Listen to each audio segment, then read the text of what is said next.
GOP presidential candidate Nikki Haley is heading into the New Hampshire primary, trying to overcome self-inflicted wounds. The former UN ambassador is facing backlash over her comments on slavery and racism in America. Listen to what she told my colleague Jake Tapper at a town hall this week.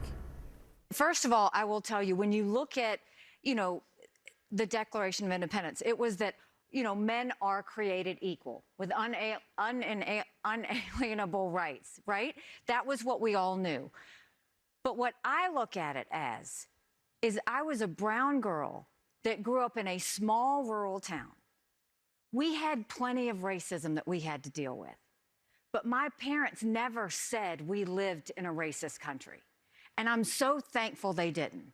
Because for every brown and black child out there, if you tell them they live or were born in a racist country, you're immediately telling them they don't have a chance.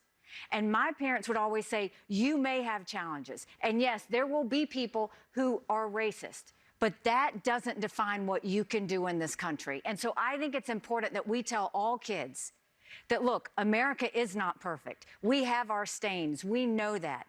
But our goal should always be to make today better than yesterday. It's hugely important. And that's the problem I have is we have too many people with this national self-loathing. It is killing our country. We have got to go back to loving America. We are blessed because that little brown girl in that small rural town in South Carolina, she grew up to become the first female minority governor in history. She then went on to be UN ambassador, and now she's running for president of the United States.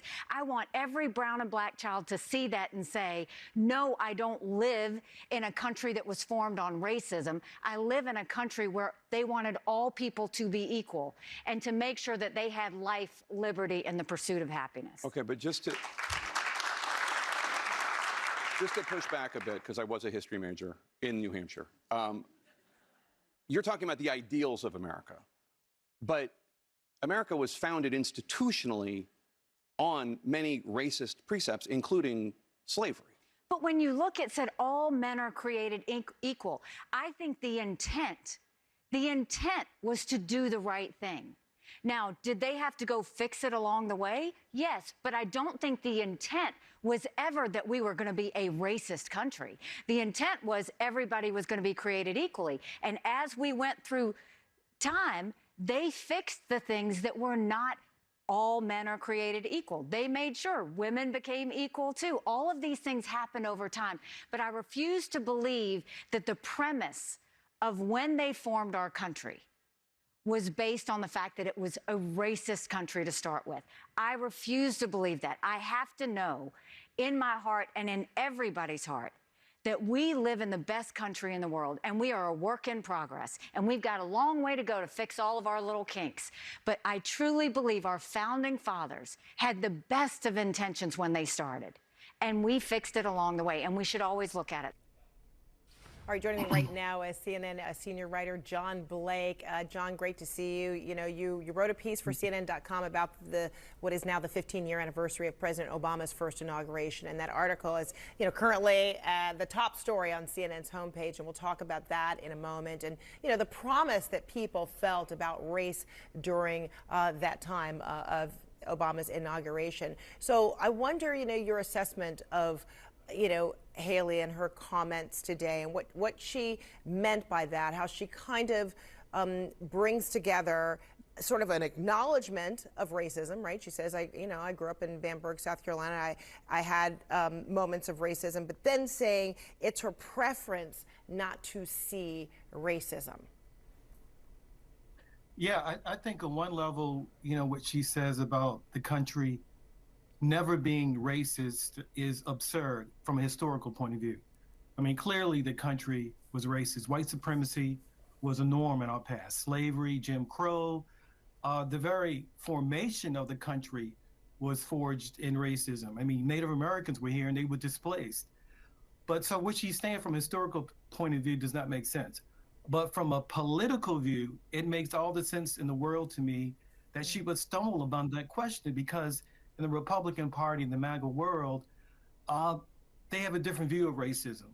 And they have this alternative universe where they look back and they don't see racism. I mean, look at the slogan, "Make America Great Again."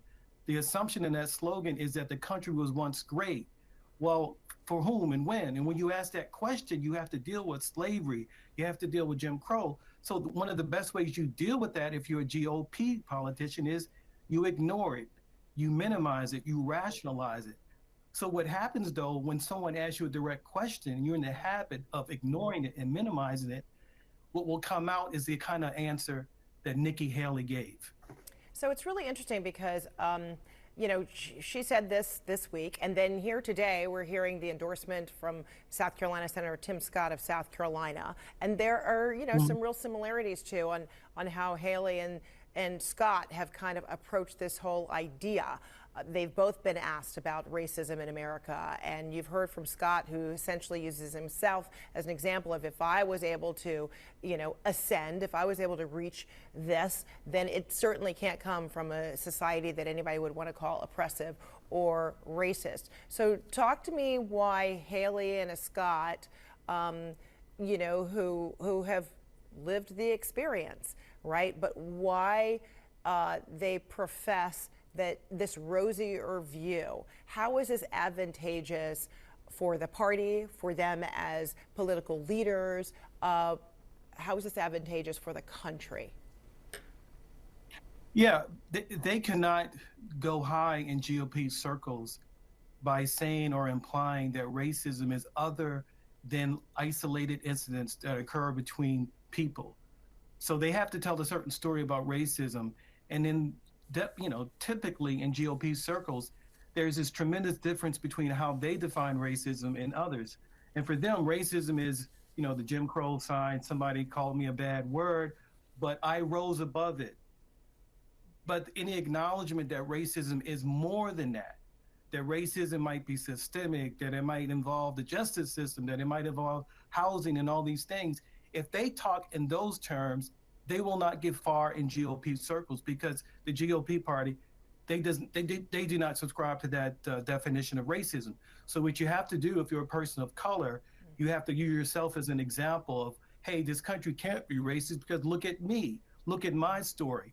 So for them, racism is almost like dandruff. It's like a little irritant, but it's not something that's pervasive in this country, either past or the present. I don't know if you want to call it a coincidence or just how telling it is that here we're having this conversation about this and these latest examples, and this is on the 15-year anniversary of President Obama's first inauguration, and you wrote so eloquent on you know, CNN.com about it, and really the hope and the promise that that moment brought, that campaign brought, but at that moment, and people were, you know, being reflective in America. Does this mean that we're, you know, how far have we come? Are we no longer a racist society? You know, but then here we are having these conversations about many who want to deny the truth, deny the journey of this country, and are failing to or unwilling to be introspective about where we are. So how do you kind of classify this moment that we're in? Well, I think you raised a good point, because this discussion is taking place on the very day Obama was inaugurated 15 years ago. But I actually think if Nikki Haley and Tim Scott looked at Obama's example, they could learn something, because Obama talked frankly about this country's racism in the past. But he said that part of loving the country is the ability to be self-critical and to know that our greatness is not just in the past, but our greatness rests in the future and what we're becoming. And they haven't been able to find the kind of rhetoric, you know, to go there. But he did that so well. He gave a great speech in Selma where he talked about that part of patriotism is being self-critical. So that's one of the things I wanted to convey in the story about Obama today. But I also wanted to convey that people had tremendous hope back then, and that you need that type of hope if you're going to forge ahead with all these problems ahead. And I'm really concerned that there's so much cynicism right now, that people have given up on this country even becoming a multiracial democracy. So that's part of what I wanted to convey with the story today about Obama.